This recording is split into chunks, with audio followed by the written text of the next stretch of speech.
Once upon a time, there was a young man named Rohul. He was bright and ambitious, always working hard to achieve his goals. However, he had one weakness: he loved to talk. Rohul was known for his silver tongue and ability to persuade people with his words.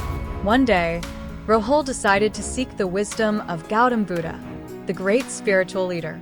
He traveled a long way to meet Buddha and ask for his guidance. When Rohul finally met Buddha, he asked, "Great Buddha, please teach me how to become wise like you."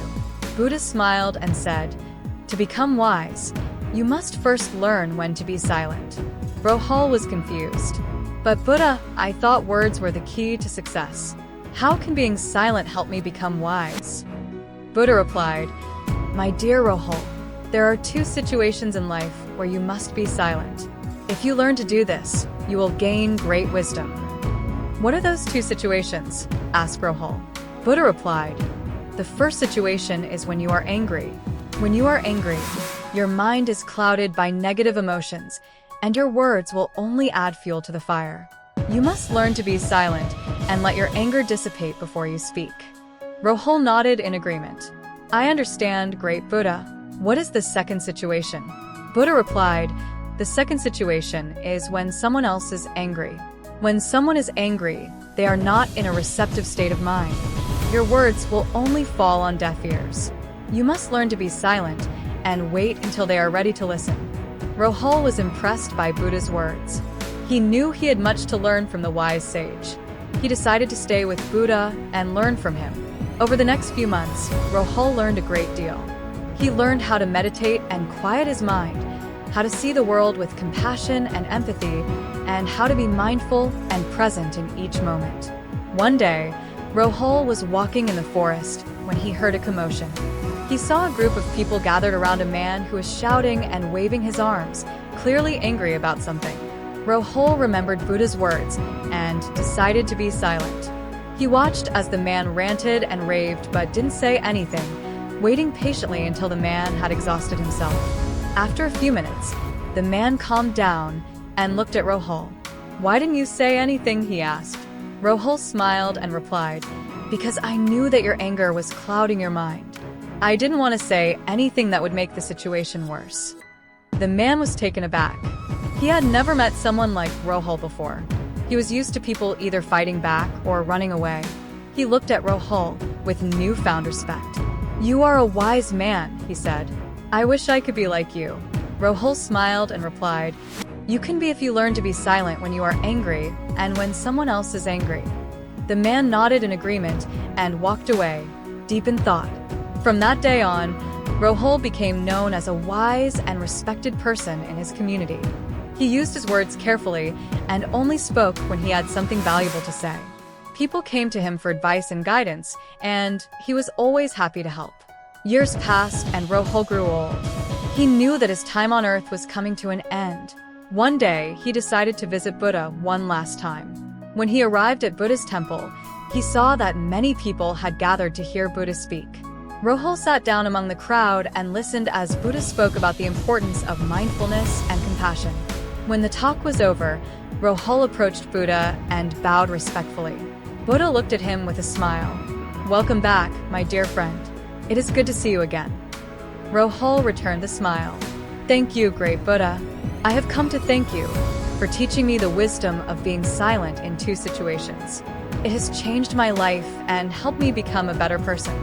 Buddha nodded in understanding. "I am glad to hear that, my friend. But remember, the wisdom comes from within you. I only showed you the way." Rohul bowed respectfully. "I understand, great Buddha, but I will always be grateful to you for guiding me." Buddha smiled and replied, "You have learned well, my friend. Now it is time for you to pass on your wisdom to others." Rohul nodded in agreement. "Yes, great Buddha. I will do my best to share what I have learned with others." And so, Rohul spent the rest of his days sharing the wisdom of being silent in two situations with anyone who would listen. He became known as a great teacher and mentor, and his words touched the hearts of many. When Rohul passed away, his legacy lived on. His teachings were passed down from generation to generation, and his words continued to inspire people for centuries to come. The lesson of being silent in two situations, brought to Rahul by Gautam Buddha, became a guiding principle for countless people around the world. It reminded them to be mindful of their words and to use them wisely, with kindness and compassion. As the years went by, Rahul's teachings spread far and wide, inspiring many people to live a more mindful and compassionate life. His words became the basis for many books, and his teachings were studied by people all over the world. One day, a young man named Sujit stumbled upon the teachings of Rahul. He was going through a difficult time in his life and was searching for guidance. The words of Rahul spoke to him in a way that nothing else had before.